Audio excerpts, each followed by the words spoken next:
please click that link and show them your support. And now, back to the video.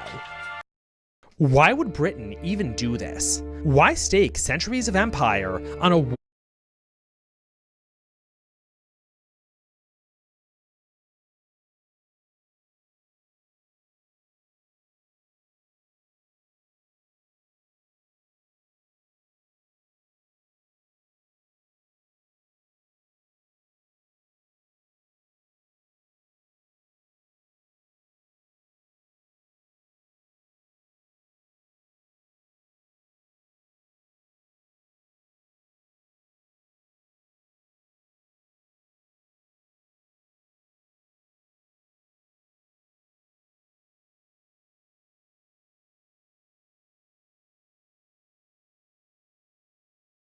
war that was clearly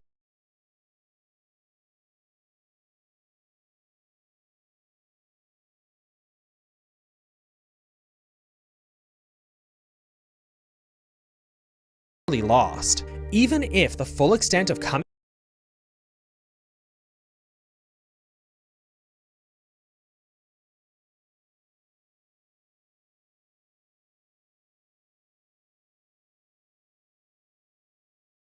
damages weren't clear, it was obvious that British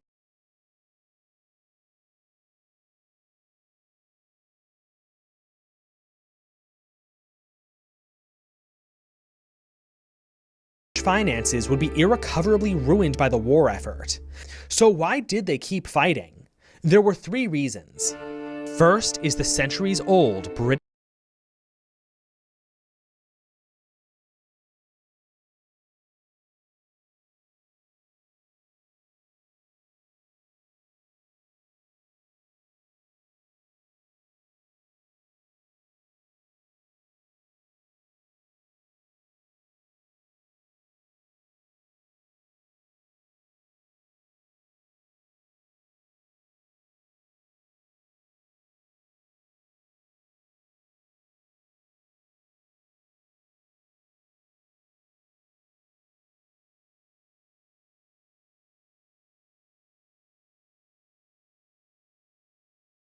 grand strategy.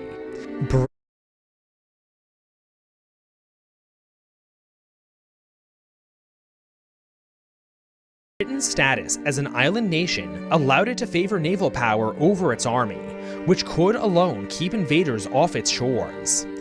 No continental power could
neglect its army the way England could, lest they make themselves vulnerable to one another.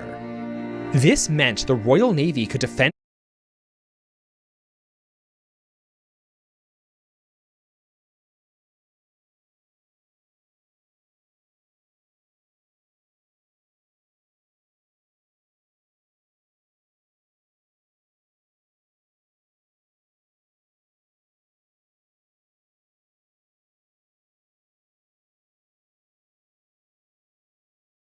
against one or even a few continental powers, but a united Europe would surely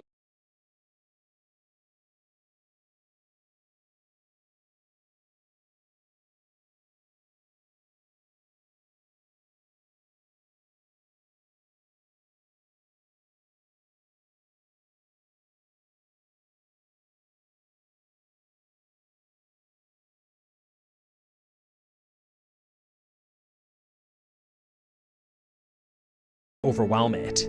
As a result, Anglo policy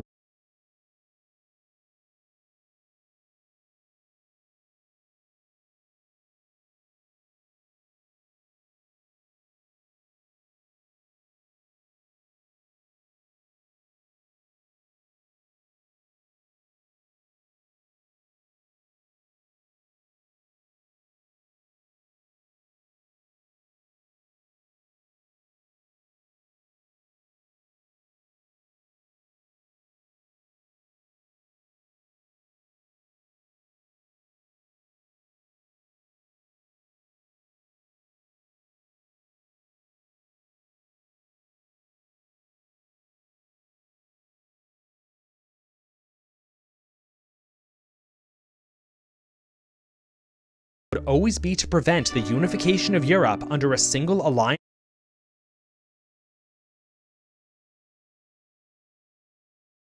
or state.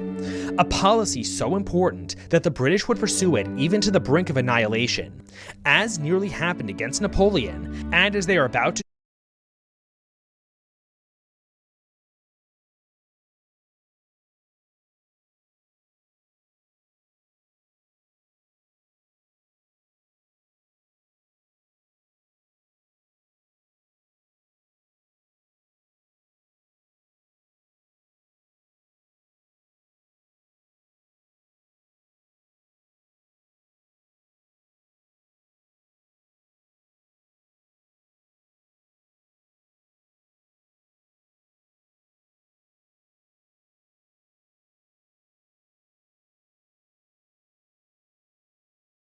do again against Nazi Germany.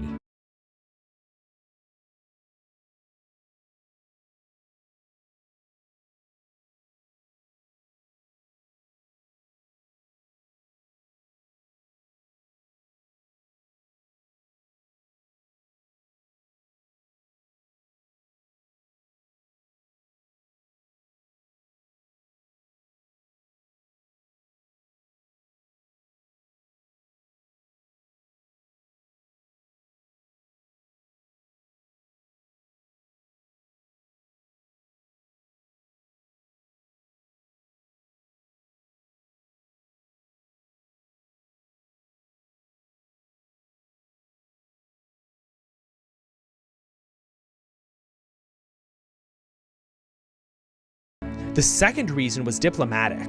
Much like the Treaty of Amiens,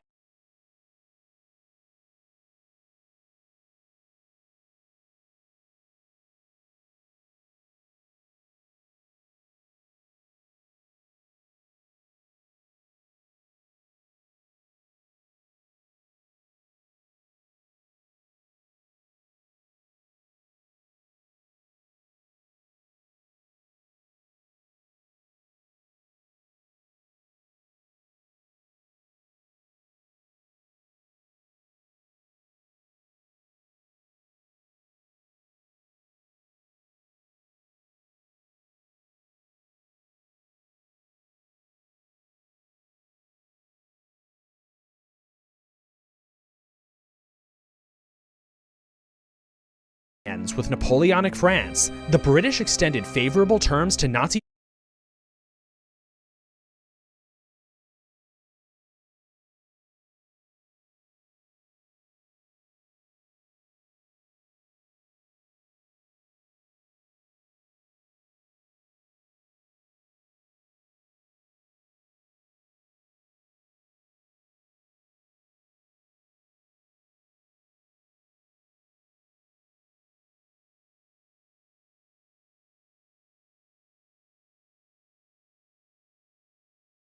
Germany several times, only for their supposed partner to accept and then issue more demands. Even if the Germans were negotiating in good faith now, an unlikely proposition, the British would never believe it.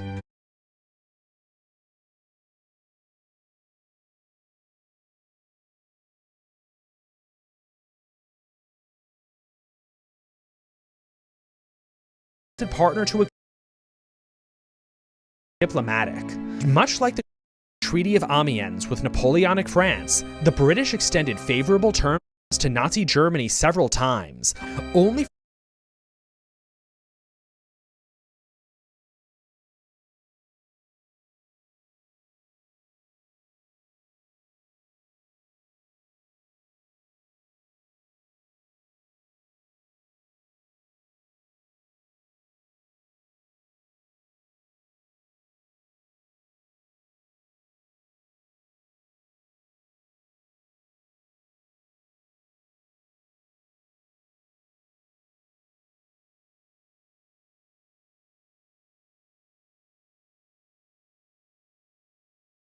their supposed partner to accept and then issue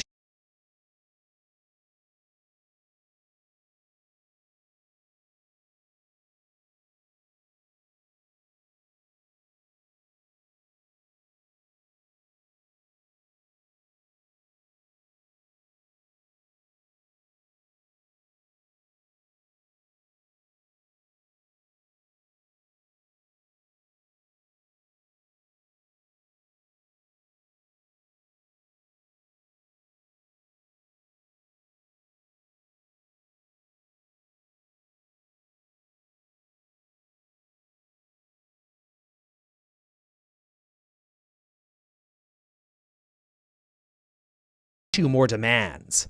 Even if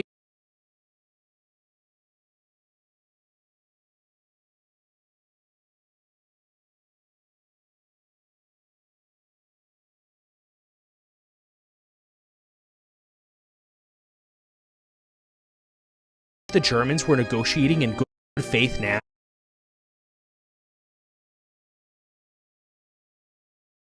an unlikely proposition, the British would never believe it. Third and finally, the situation was really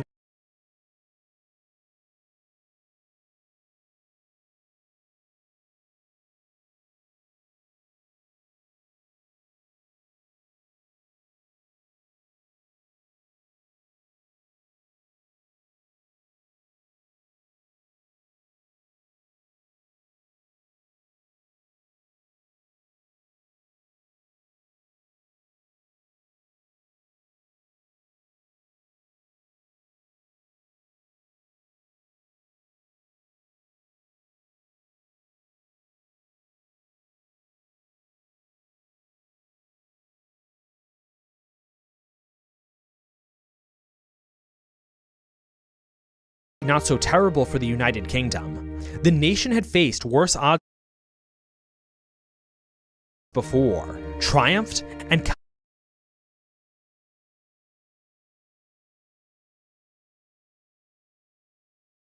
come out stronger for it. The darkest days against Napoleon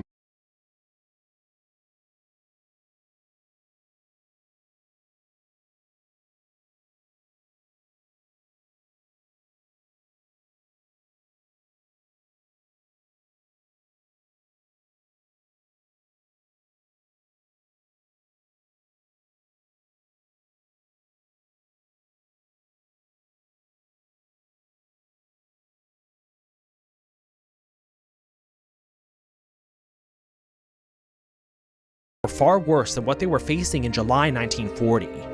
Britain's only real weakness were its finances.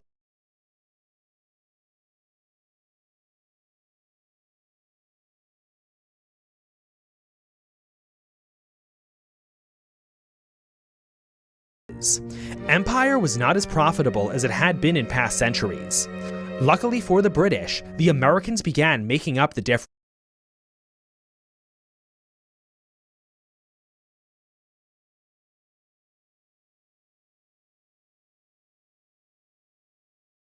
Were its finances. Empire was not as profitable as it had been in past centuries. Luckily for the British, the Americans began making up the difference, though that presented another dilemma. The whole cabinet hoped, and even expected, for America's support to continue and expand. But few, except perhaps the half-American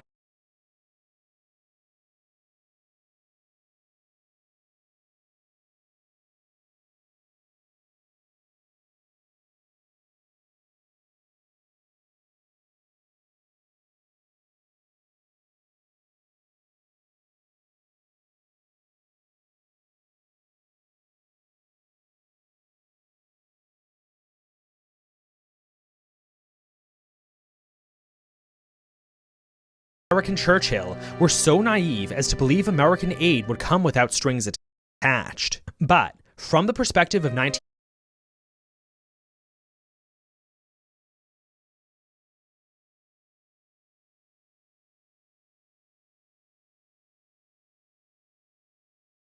1940, even complete domination by America seemed preferable to that of Germany. The Americans were a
historically friendly people with common cultural, linguistic, and economic ties. And again, from the view of July 1940, how likely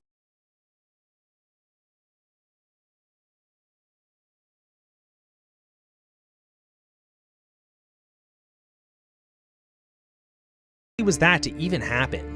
Almost as unlikely as you actually being subscribed to this channel.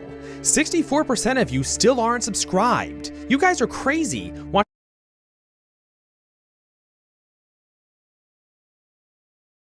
30-minute history videos without subscribing or even hitting the bell.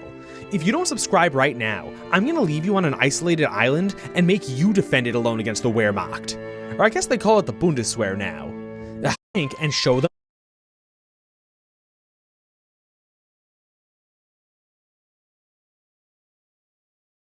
of you still aren't subscribed. You guys are crazy, watching 30-minute history videos without subscribing or even hitting the bell. If you don't subscribe right now, I'm gonna leave you on an isolated island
and make you defend it alone against the Wehrmacht.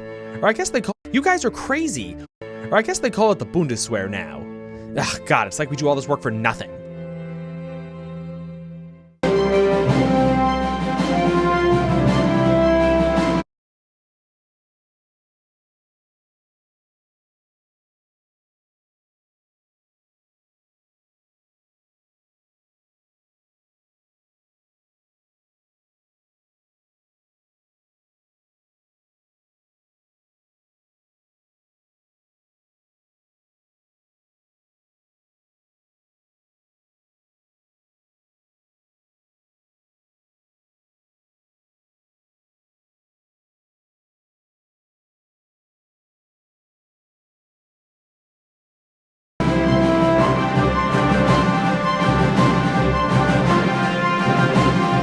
As early as May 25th, the British Chiefs of Staff Committee presented Cabinet a report entitled British Grand Strategy in Case of a Certain Eventuality.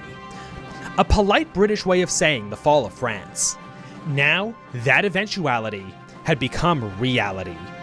The proposed strategy was to fight Germany through economic blockades, strategic bombing core and occupied territories, and since the British could not possibly liberate the continent on their own,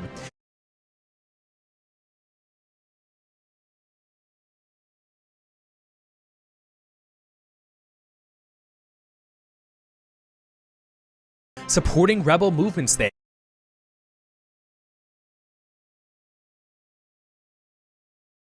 until they grew large enough to throw off Nazi rule themselves.